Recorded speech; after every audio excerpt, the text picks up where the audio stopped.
What is going on, everybody? Welcome to the Week 15 NFL Power Rankings. Just a quick reminder to hit that like button if you enjoy the rankings every week. Whether you agree or not, it does help me out a lot to hit that like button. So we're going to get right into it here. A lot of movement this week. Just, some of these teams that we'll talk about, once their kind of playoff hopes are gone, they might have a better coach, a better roster, but some of these teams, once they get out of playoff contention, we're seeing they just kind of fade away. Some of the injuries are stacking up as well. So we actually have a decent amount of movement, more than usual, definitely.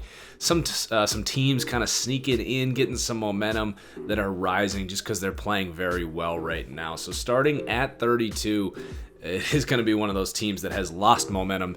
A new team at the bottom, the Washington Redskins. I tweeted out a screenshot when they are down 40-0 against the New York Giants. Congratulations, Redskins fans.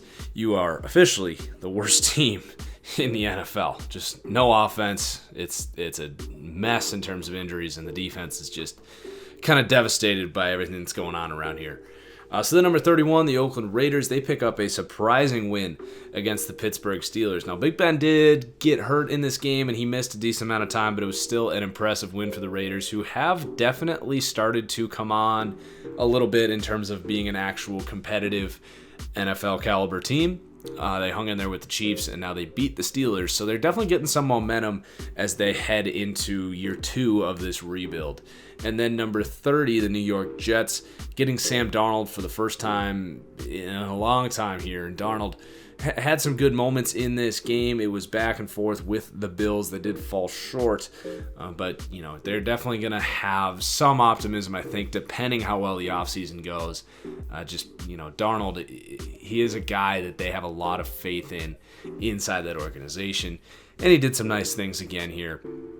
Really excited to see all of these rookie quarterbacks in their second year because most of these guys are getting a pass.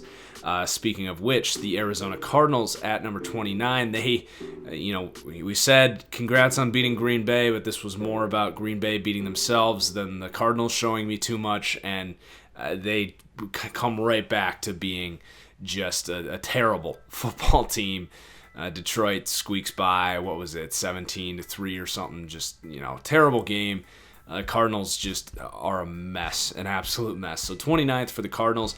And then number 28, the San Francisco 49ers. This was actually one of my strange gut feeling calls of the week, was the 49ers to upset the Broncos. Just that offensive line can do some nice things against Denver. Nick Mullins, Kyle Shanahan, they can score some points. So I keep saying this. It's a very good core. I always talk about got to have the coach, got to have the quarterback, got to have the offensive line. Once you've got that, you can really fill in the pieces elsewhere. And I do believe that with the 49ers, but they do have a lot of holes to fill out, especially on the defensive side of the ball. And then number 27, the Cincinnati Bengals here just continue to be unimpressive. The injuries just ridiculous. But they did actually hang in there with the Chargers. Jeff Driscoll had some moments in this game. He's really athletic. He's kind of like a poor man's Josh Allen, for whatever that's worth.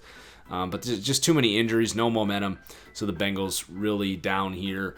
I think they're only 3-point favorites at home against the Raiders. So Vegas thinks on a neutral field, 27-31 here, probably all about the same. And then number 26 here, the Jacksonville Jaguars. They come out, they lose again, playing on that Thursday night game. Just not a lot of energy. The tackling, terrible. Are they going back to Blake Bortles now? Whatever. This team has one of the most grim outlooks, I think, out of any team. Some of these teams we just talked about have some optimism. I don't feel the same way about Jacksonville because a lot of these vets are going to get older. This defense is going to slowly fade away. And you're going to see some of these guys leaving because their salary cap, they don't have a lot of money to spend. So Jacksonville, when I do my 3-year NFL power rankings, which I am actually going to release either today or tomorrow, so do subscribe so you make sure you catch those. But Jacksonville, spoiler alert, will be very low in those rankings. And then number 25, the Atlanta Falcons. And the last few weeks, it's been, I've stuck with the rhetoric that everyone has been saying that They just had too many injuries on the defensive side of the ball, but they can still score on offense. But then you really watch this team the last 4 weeks, and that's not true at all. The too many injuries narrative just doesn't work anymore. Like, both their safeties are out, sure, but Deion Jones is back now. They've actually played pretty well on defense. Like, if Atlanta's version of too many injuries is they lost both their starting safeties, which is the least important position on the field, arguably, outside of running back, that's just not a narrative that's going to work for me anymore. This team just scored over 20 points for the first time in 4 weeks, and it was a garbage time touchdown with like 14 seconds left. Thank you, by the way, because I had the over in this game, and that put it over. But it's just embarrassing. Like, they have all this talent. Matt Ryan can't do anything. They don't block anyone. The play calling has been, so-so. It's just embarrassing. It goes to show you the system quarterback thing, it does hold up more often than not. And when you see just a couple things not go perfect for a guy like Matt Ryan, who's always been a system guy, you put him on the road in cold weather, it's just going to fall apart. So let's move on. Number 24, the Buffalo Bills. Josh Allen is so fun to watch, and I've got this question a few times this week. Is Josh Allen good? I think he is. I think he is going to be good. Right now, is he good? I don't know. He's not much of a passer at this moment, but he is causing a lot of headaches in terms of his running ability. But he does have about 2 to 5 throws a game that are remarkable, and you can see the upside. And if you can get a good system around him with some good talent, like Robert Foster's their best receiver right now. They got like a 5'7" Isaiah McKenzie out there running jet sweeps. Like, they're doing everything they can, but they have no blocking. Allen's running for his life. I don't think he's inaccurate, which is good. He's just needs to be put into a better system here, which is, he didn't really have that in Wyoming either. It was all on his shoulders there, so that could be why we're seeing him be somewhat successful here, because this is what he's been doing for the last few years. It's just in the NFL now, which is pretty impressive, actually. So things are definitely trending up for Buffalo, obviously, here at 24, and I had to go back to my preseason deep dives, and it was kind of funny how that's played out, because I had them ranked at like 28th, but I did pick them to win 6 or 7 games because they play well at home, and people were like, how can you give them 6 wins and put them 28th in the power rankings? Well, is anyone saying Buffalo's been a top 20 team this year? No, I don't think so, but it does go to show you that record doesn't always reflect how good a team truly is. So, things are trending up for Buffalo. They did start terrible, but especially at home, they are a tough team to beat right now. Next, we got the New York Giants, number 23. They're on a little mini hot streak here. They can do some things offensively with Saquon. I know Odell was out this week, but Odell helps them. Defensively, they're just solid, and they're just kind of existing on top of basically every team below them that has more or less fallen apart or was really bad and is trending up. But the Giants just kind of existing, taking care of my 32nd team in the NFL now. And then number 22, the Carolina Panthers. So I was actually at this game in Cleveland, and this is basically just predicated on the fact that Cam Newton just can't throw the ball right now. Like, seriously, he can't throw the ball more than 15, 20 yards. They put Taylor Heineke, who's like a D3, 6-foot quarterback. They put him in for Hail Marys. So that tells you everything you need to know about Cam Newton's arm strength right now. He can't throw a 15-yard out. Like, it's just not good. It's the main reason Cleveland won, I believe. I mean, Baker was also incredible, but they really just could hoard the line of scrimmage, and Carolina just can't do anything offensively right now. They have no vertical offense at all. Christian McCaffrey is special, and their defense is still pretty good, but they're just very limited right now. They have no momentum. So let's move on to number 21, the Detroit Lions. They go on the road, beat the Cardinals, whatever. Not a whole lot to say about the Lions. They're right there with the Titans, I think, in terms of like the least amount of highlights for the year, like in terms of talking points. Like, there's really not much to say about them. First-year coach. The defense has gotten better for sure. Ezekiel Ansah has actually been pretty good, but other than that, the defense, there's not much to speak of. And then the offense has been highly disappointing. It's just not a whole lot to say about Detroit. And then number 20, the Bucks. They kind of showed up this week, but they were more or less disappointing. I thought they would cover against the Saints. They failed to do it. They did play tough for a little while, but their season is probably done now. They had a fun little run there. They had a fun season in general, and will continue to score some points offensively. It's going to be a really interesting offseason for the Bucks to see what they do with the front office and the coaching staff here, because they do have a decent amount of potential with those weapons on offense. And then number 19, the Denver Broncos, a big loss of momentum this week. You could just feel it. It's the reason I picked the 49ers. You get those big injuries at a time where you're starting to roll. They lost Sanders, who's been probably their best offensive player. You could argue for Phillip Lindsay. And then defensively, you lose your best corner. Like, those are just devastating positions to get injured at. It clearly is something they were missing in this game. And I really think Denver is definitely trending downwards here. And then number 18, the Miami Dolphins. Huge win this week. Going to be one of the bigger risers, obviously beating the Patriots. They now have a lot of momentum. They think they can make the playoffs maybe if they can get some big wins. So they got to play Minnesota this week, who's coming off a bad loss. That's actually going to be a pretty good game. It's a good matchup. So, maybe Miami can make this interesting. It's really, I hate to call it lucky because I haven't been nice to the Dolphins fans, but I've called Gase a very good coach. I think this team overperforms with Coach Gase, and Tannehill's just kind of doing his thing.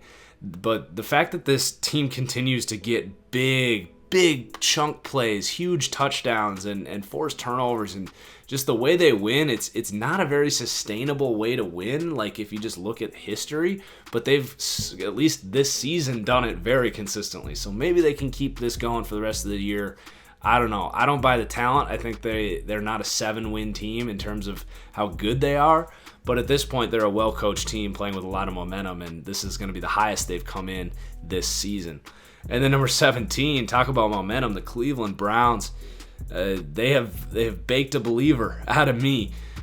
Baker was incredible in this game. Again, I was at this game. The second I got to my seat, he throws up a 50-yard deep ball, drops it right in Brashad Perriman's basket. He's like, "Hey, Marcus, you don't think I could throw deep? Well, watch this." And I sat down, and it was beautiful. So Baker is really impressive. I know he had 3 picks against Houston last week. He's a rookie. He needs to continue to develop just like any of these guys. But, I was definitely, I'm willing to say I was wrong about him in terms of his upside. And I'm still going to hold out on the Darnold versus Baker thing. And I still think there's a chance Darnold turns out to be better. I think there's a chance Josh Allen turns out to be better. But the fact of the matter is, Baker is the right guy for Cleveland. He's just, having visited that city, I kind of get it now. Like, the people there, like the underdog mentality, it's something that people had said before, and I definitely understand that narrative more now, having visited Cleveland and gone to a Browns game. Like, I'm buying into this team, and they're fun to watch. And hey, they're only 2 games out of first place. If the Steelers lose this week and they can beat the Ravens, I believe that's who they play, right? Like, they're not out of the playoffs, which would be incredible. So 16, the Philadelphia Eagles, they just can't cover anyone. Like, just the injuries in the secondary, that's a legitimate issue. Is their corners, like, just everyone's getting hurt. They got no one left. And Amari Cooper was incredible in this game, but he just torched these essentially practice squad caliber corners for the Eagles. And, Wentz was not able to do enough against this Cowboys defense. It's going to be tough for them to get into the playoffs now. They do play the Rams this week, so that would be big in terms of the wild card picture for them. But things are not looking good for the Eagles. And I think with that loss in Dallas, it's going to be really tough on them to rally. But can I just say, and those that follow me on Twitter, this is nothing new. Those that have been around this channel, this is nothing new. But the lack of outcry for the NFL overtime rules, I legitimately get so just pissed off when a team wins that won the coin toss on a walk-off. It's the dumbest thing ever. And you see this game on third down, the ball gets tipped and Amari Cooper ends up with it in the end zone. Like, sweet, game over. What a just awful way to end what was a great game. Like, if you are on CBS or NBC and you have a platform but you don't use that to call out the NFL and change this garbage, like, it is just unbearable at this point. The rules are so bad in a quarterback offensive driven league to just let it essentially get decided by a coin toss. Like, just look at the freaking Patriots-Falcons Super Bowl. Like, we all know who the winner of that coin toss was going to win that game. There was no defense at all. So it just drives me insane. I mean, what do you do? I feel like my proposal is really good. You get rid of kickoffs and punts. You get a chance to answer no matter what. If you want to punt on fourth down, the other team just gets the ball on their 25. And you start the overtime with the ball on your 25. It's an easy solution to an awful rule that I just wish more people would talk about, because there's nothing worse than being on the losing side of that coin toss, man. It's just a deflating feeling. And to not let Carson Wentz, one of the 4 or 5 most valuable players in this league, to just not see the field in overtime, it's an absolute joke by the NFL. So rant over, let's move on. Number 15, the Green Bay Packers here, they pick up a win against the Falcons. Aaron Rodgers kind of took over here. He looked better than I think most of his games this year. He's probably had a couple other ones, but this team definitely was playing well for Philbin. They wanted to kind of make a point, and then they're going to go to Chicago this week. They're actually not out of the playoff picture. Like, if they can win in Chicago and get some help from, like, Minnesota to lose 2 of their next 3 games, then they could actually miraculously find themselves in the playoffs. I don't think it's going to happen, but I wouldn't entirely rule it out based on how Minnesota looked tonight. And Philly's like the only other team ahead of them that could take that spot. So we'll see, man. They're playing well. I think this defense is actually pretty solid. Like, they have some problems, but it's better than a lot of defenses in this league. So some momentum back for Green Bay, who looked like just a dead team last week against the Cardinals. They came to play.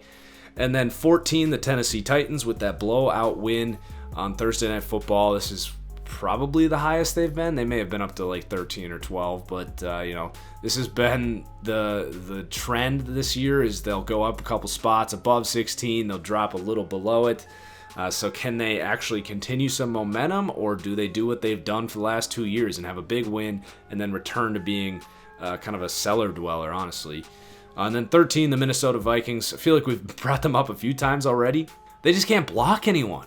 Like, they've got some injuries on the defensive side of the ball, but straight up, they just can't block anyone. Like, the ball is snapped, and the entire defensive line is already in Kirk Cousins' face. And to the people that are blaming Kirk Cousins and saying, oh my God, I can't believe they gave him $84 million and they're going after the play calling, it's like, they can't run the ball. They can't go vertical because they can't buy any time. Like, you try calling plays in that situation. Like, this isn't Madden where you're going to sit back there for 5 seconds. Like, you it's not easy when you got Kirk Cousins, who can't move very well, at least, and he's getting pressured like this. It's ridiculous. So number 12, the Baltimore Ravens. They're going to go up +1. They played really well against the Chiefs. Like, you're not going to fault them for taking the Chiefs to overtime. You're just not. They play good defense. They travel well. They can run the ball with Lamar Jackson, who did get beat up, and I've been saying that it's not sustainable what they're doing right now, but it is probably their best case scenario for the rest of this season, at least, is just to keep doing this run thing and be creative on offense and hope Lamar can stay healthy. Well, he gets beat up. We'll see how healthy he is this upcoming week. And then number 11, the Pittsburgh Steelers. This is a stat that I've already heard on 2 podcasts now, but it's just remarkable, and I need to bring it up. I probably am going to get these numbers wrong, but ballpark, I think it was 11 out of 64 of road teams that are 10-point favorites or more. The favorite of 10 or more points will win that game straight up. Only 11 times out of 64 or something like that has the other team won, Well, 4 out of those 11 upsets were Mike Tomlin coached Steelers teams. So he just has a remarkable way of letting his team show up unprepared and lose games that he shouldn't. And some people are putting him on the hot seat. He's been on the hot seat now for a few years. This reminds me a lot of Mike McCarthy, honestly, where the expectations are high and they can't meet him. And I think he gets one more year just because this is the first time that they may not make the playoffs. The other thing I will say is most of these losses you can make pretty good excuses. Like, in my opinion, some excuses are better than others. And when you can point to 2 or 3 plays in a game that just had critical shifts in terms of the score, just dumb mistakes, block field goals or, fumbling out the back of the end zone, or in this game, losing Big Ben for 3 quarters. Like, they have had just dumb mistakes, which tend to be more correctable if you look at history. They're not getting blown out by anyone.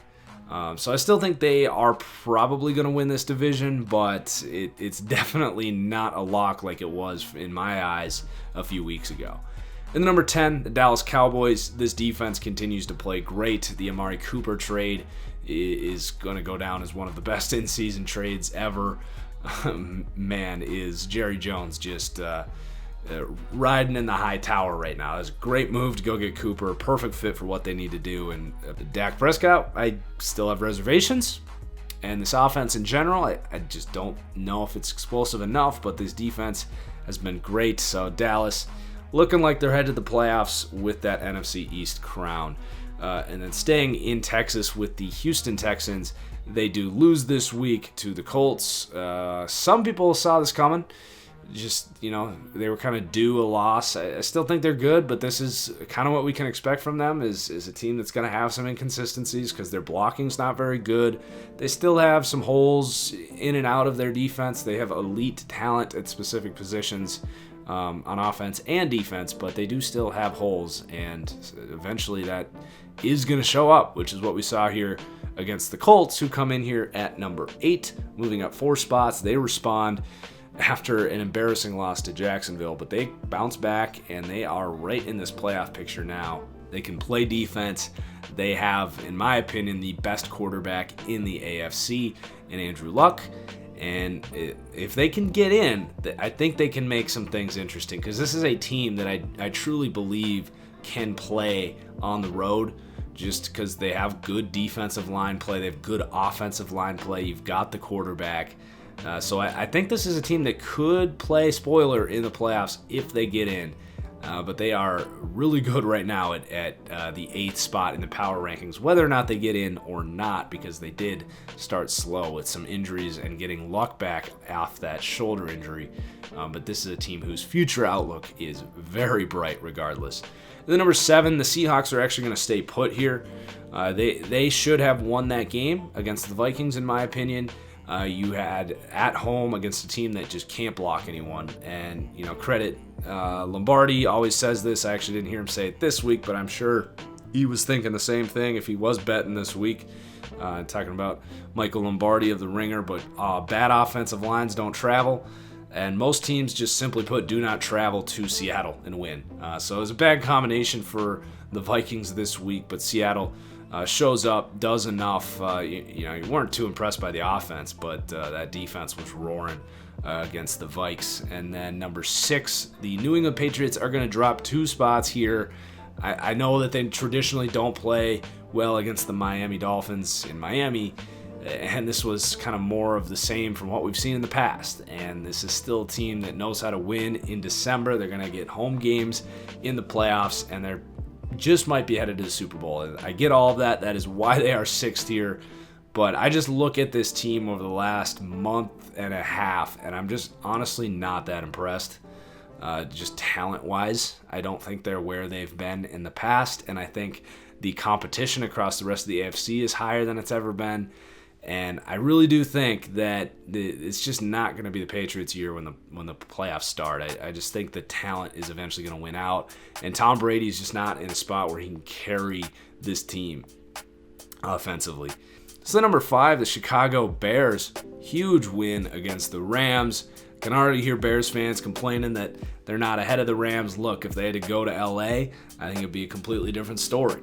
But this is a team that is built to manage a system and manage a system quarterback in cold weather in their own stadium with your pass rush. Like Jared Goff, based on his skill set, had no chance in this game.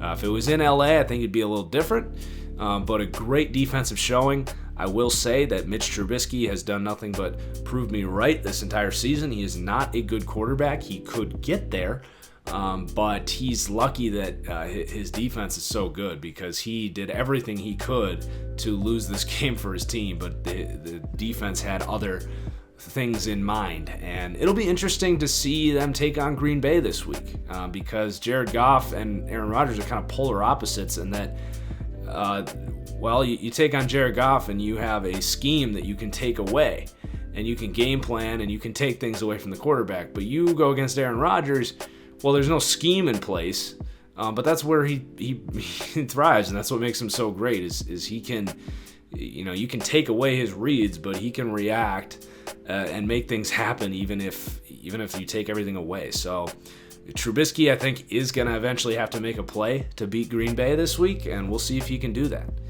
Number 4, the LA Chargers. They beat the Bengals this week, so nothing impressive there, but they just keep rolling. They keep getting more healthy, and I just think they have the best roster in the NFL, and I still believe that. And the number 3, the LA Rams, they are going to drop off a spot here. You're just seeing some holes on this team. Like, the defense is definitely picking it up, I will admit that, since they got Aqib Talib back, and Aaron Donald continues to do special things. But offensively, they have slowed down. I think teams have figured this team out just a little bit in how they like to move that pocket, and they're basically finding ways to neutralize this offense. And Jared Goff has not been good the last 2 weeks. This has been 2 weeks of really bad quarterback play by Jared Goff, and you definitely start to get worried about that as we get here towards playoff football, where you really do need more from that quarterback position. And then number 2, the Kansas City Chiefs. Really special day for Patrick Mahomes. Now, Tyreek Hill left with a wrist injury. I know he came back, but now he's questionable to play Thursday night. If Tyreek Hill doesn't play Thursday, I probably am going to take the Chargers. Like, Tyreek Hill is just a game-wrecking talent, but he should be back in time for the playoffs, and really excited to see Mahomes in the playoffs. I've said I'm fading this Chiefs team a little bit, but all they do is continue to win. The defense still worries me, but at some point, I don't know how much that really matters when your offense is this good. And then number 1, the New Orleans Saints, picking up another win, bouncing back, called a revenge week coming off the Dallas loss. They lost to the Bucs earlier this year, so they take care of business. This defense continues to play really well, which is the number 1 reason I'm so comfortable with them at number 1, is they've got an offense that can run with the Chiefs. Maybe not quite as explosive, but the Saints defense is far and away better than what they've got in Kansas City. And the the Saints are probably looking at home field. Might have to go and play against the Rams, but you probably aren't going into the Superdome and beating the Saints this year. So that's it. Looking forward to hearing from you guys in the comments. Again, hit that like button, please. So cheers as always, guys, and we'll see you next time. Peace out.